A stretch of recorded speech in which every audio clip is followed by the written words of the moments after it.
Bienvenidos a nuestro sexto encuentro. Saludos cordiales, soy la profesora Iris Lorena Eisenut de Nol. Hoy abordaremos el tema la educación en la edad contemporánea. Los componentes de la clase es la enseñanza elemental, los jardines de infantes, la pedagogía científica, la educación en la edad contemporánea. En el siglo XVIII, la Ilustración marca el inicio de una toma de conciencia general sobre la importancia de la educación para el desarrollo de los pueblos. En el siglo XIX, con la Revolución Francesa, se introdujo definitivamente el concepto de escuela pública. Esta época histórica comprende desde finales del siglo XVIII con la Revolución Francesa hasta nuestros días. Varios son los hitos históricos de esta época que influyeron decisivamente en la manera en que entendemos el mundo hoy. Entre ellos podemos citar la Revolución Francesa, la Revolución Industrial, la descolonización de América, África y Asia, la Primera y Segunda Guerra Mundial, hasta la era más actual de la globalización. A lo largo de este punto haremos un recorrido teniendo como telón de fondo estos grandes momentos que sin duda influyeron en la manera en que entendemos la educación, y veremos cómo en cada momento histórico se fueron poniendo los cimientos de la educación tal como hoy la conocemos. Con la Revolución Francesa se viven tiempos de rebeldía, ansias de reforma y de novedad. No se trata de una simple crisis política o religiosa, como tantas otras que afectaron a la historia de las naciones. Fue una lucha entre dos concepciones distintas de la vida, ya que la autoridad monárquica se pasó al nuevo lema de libertad, igualdad y fraternidad. Estas grandes transformaciones de finales del siglo XVIII tuvieron una profunda repercusión en las instituciones de enseñanza. Por primera vez se procura legislar la educación pública. Algunos de los principios de la política educacional de la época siguen vigentes hasta nuestros días. Los principios educativos fundamentales de la época eran estatismo. La enseñanza es ante todo un asunto de Estado, aun cuando el Estado permita a los particulares abrir escuelas fiscalizadas por él. Escuela única. La escuela debe formar al ciudadano. Los programas de enseñanza deben contener los planes necesarios para que el niño alcance un destino concreto, práctico y a la vez técnico, cívico y humano. Toda la instrucción debe coordinarse desde las escuelas elementales hasta la universidad. Obligatoriedad y gratuidad. Puesto que el Estado asume la misión de la enseñanza, debe imponer a la familia su obligación y lograr que la educación sea gratuita por medio de impuestos especiales. Laicismo. La educación moral es independiente de toda religión particular. Si bien la consecución de escuela sufrió una transformación con la Revolución Francesa, influenciada por el pensamiento de Rousseau, en el pensamiento educacional nacen también nuevas tendencias. En el orden histórico, la primera de ellas y la que más influencia tuvo fue el pensamiento rousseauiano, enmarcado en el humanismo, que tuvo como uno de sus máximos exponentes a Pestalozzi, centrándose en la enseñanza elemental y extendiéndose hasta la educación de los niños más pequeños de Froebel y pretendiendo alcanzar una expresión científica con Herbart.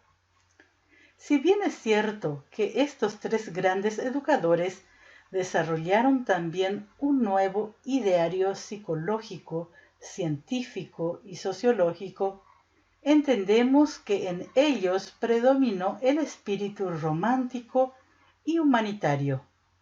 La enseñanza elemental. Esta tendencia retoma el énfasis en el método de enseñanza, estableciendo la importancia del ambiente familiar en la formación del niño y como potenciador de la educación que debe dar la escuela.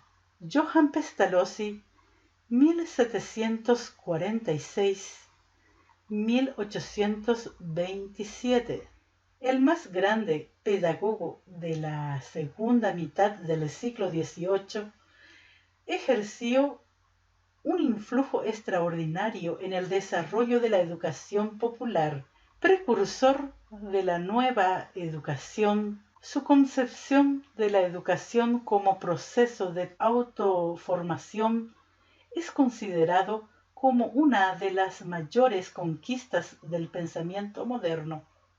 Para Johann Pestalozzi, uno de sus principales exponentes, la educación debe proporcionar los conocimientos necesarios para aprender un oficio, de tal forma que las personas se preparen para la vida y por la vida.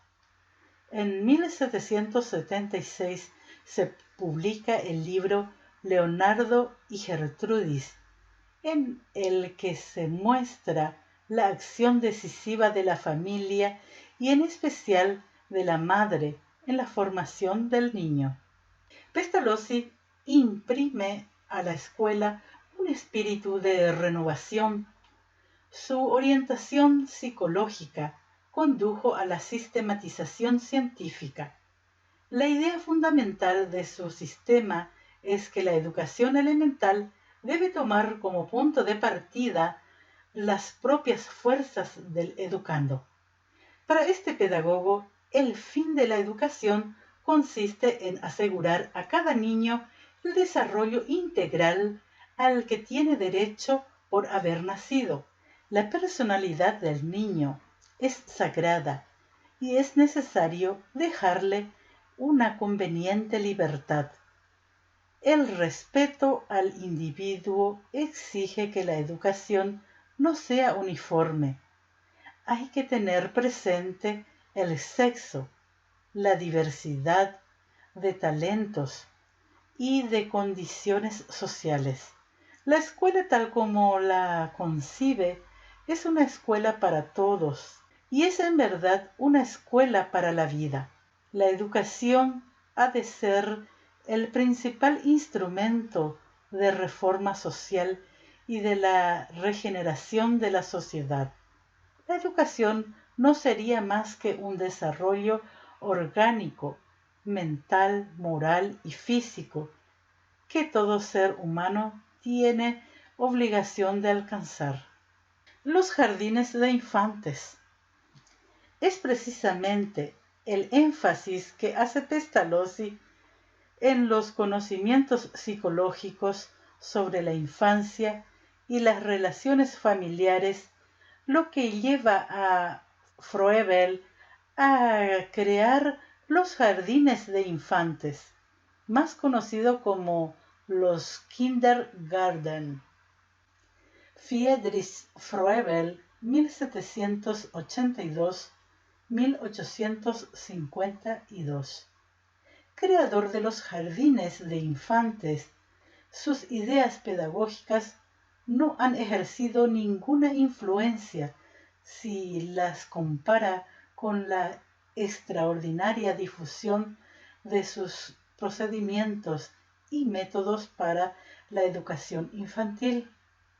El aspecto más importante de su pensamiento pedagógico es el sentido religioso con que consideró los derechos de la infancia. Froebel es el impulsor de la educación de los niños más pequeños. ¿Alguna vez te habrás preguntado por qué el lugar donde los niños más pequeños reciben educación se les llama jardines? Precisamente fue Froebel quien les dio el nombre. Comparaba el papel del maestro con el jardinero, que cultiva los primeros brotes, convirtiendo el capullo en flor. Froebel basó su propuesta en el desarrollo de las habilidades propias de la infancia como fundamento de los logros posteriores. Por esto, el kinder recibe a los niños a una edad temprana, desarrollando sus cualidades a partir del juego como una actividad infantil, rechazando la lectura y la escritura. Enseña a contribuir, a inventar, a hablar correctamente, a ser bondadosos con los demás y a auxiliarse mutuamente. En sus obras plasma sus ideas pedagógicas que pueden sintetizarse en que la misión de la educación es ayudar al desarrollo natural del ser humano. La infancia como primer paso en el desarrollo tiene gran importancia. Para Froebel, los juegos son el germen de la vida, que va a surgir y las facultades son desarrolladas mediante el trabajo manual. Afirma igualmente que por la contemplación de la naturaleza se despierta el sentimiento moral y religioso. Los niños deben aprender mediante su autoactividad, debiendo adquirir los estudios necesarios, no por el estudio, sino por la propia vida. A su vez, la educación debe ser como un resumen de la vida y la escuela como una sociedad en miniatura. Otra representante de esta línea de pensamiento fue María Montessori. María Montessori, 1870-1952, fue la primera mujer italiana que se graduó en medicina y ejerció su profesión. Luego se dedicó a la educación de los niños con retardo mental. Su propuesta se fundamenta en los principios de libertad, actividad y autonomía. Otorga un papel primordial a la educación de los sentidos, para cada uno de los cuales hay un material específico y una actividad motriz. Su propuesta pedagógica se basa en el respeto a la espontaneidad y la libertad de cada niño, así como en el fomento de la creatividad.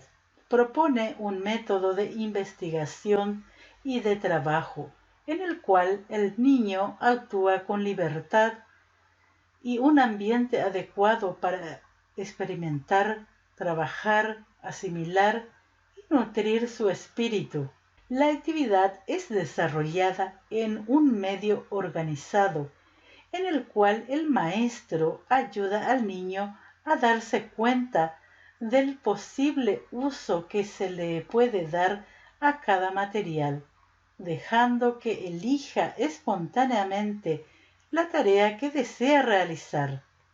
Para Montessori no es necesario separar a los niños por grupo de edad, pues estando juntos, los más grandes sirven de ayuda a los más pequeños. Considera que en la escuela la disciplina debe ser espontánea, proveniente de la satisfacción del trabajo personal. En el caso de que haya necesidad de castigar, se aísla al niño dejándolo sin tarea que hacer. La pedagogía científica La teoría pedagógica de Herbart es planteada como un sistema independiente en el cual se incluyen la didáctica y también algunos aportes de principios filosóficos y psicológicos. Johann Herbart, 1776-1841. Su pedagogía científica ejerce gran influencia en la teoría y en la práctica pedagógica. Concede gran importancia a la instrucción, acentuando el aspecto ético de la educación, que se fundamenta en una vida regida por fines moralmente valiosos. Demostró el proceso de cómo cada nuevo contenido se unifica con la experiencia anterior. Para este filósofo y pedagogo alemán, los fines de la educación están determinados por la ética y se llega a ellos por medio de la disciplina y la instrucción. La educación debe buscar la libertad interna, la perfección, la benevolencia, la justicia y la equidad. El saber orienta la actividad infantil cuando logra captar los intereses de los niños. Por ello, Herbart analiza los procesos básicos de la comprensión, profundización y meditación, y en consecuencia adecua a estos la instrucción, la cual debe ser clara, posibilitar la asociación y presentar un sistema y un método que permita ordenar los pensamientos, es decir, las formas de la instrucción deben ser acordes con el proceso de comprensión del niño. Según la necesidad, será expositiva, analítica o sintética.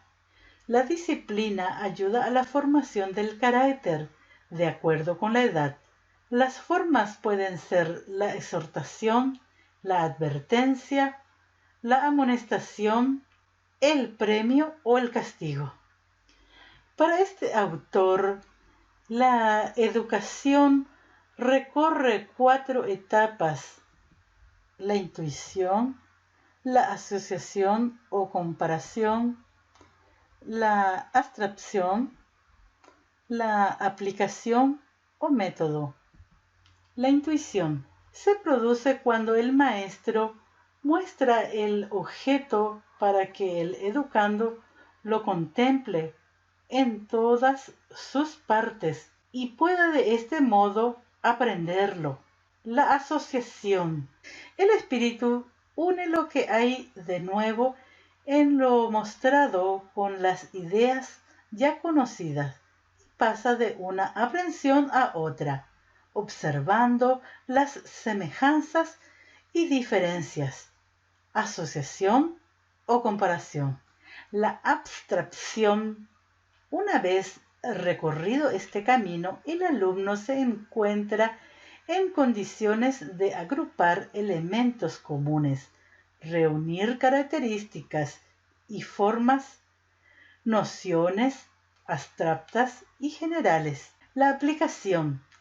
Establecidas las nociones generales, el maestro debe hacerlas aplicar, asegurándose con ello que se comprenden bien. Herbart también hace hincapié en la formación del carácter. Con el mero saber y conocer no crece nada la posibilidad del ser humano. Toda instrucción debe ponerse al servicio de la formación del carácter moral, en cuya tarea la disciplina tiene su principal papel. Como los niños son ligeros e irreflexivos, necesitan que se les someta a una disciplina que mantenga la actividad en sus justos límites. La disciplina para Herbart consta de órdenes para dirigir la actividad, prohibiciones para impedir manifestaciones peligrosas y vigilancias para asegurar el cumplimiento de unas y otras. Esta disciplina se aplica por grado o por fuerza a los niños que causan perturbaciones a la acción disciplinaria.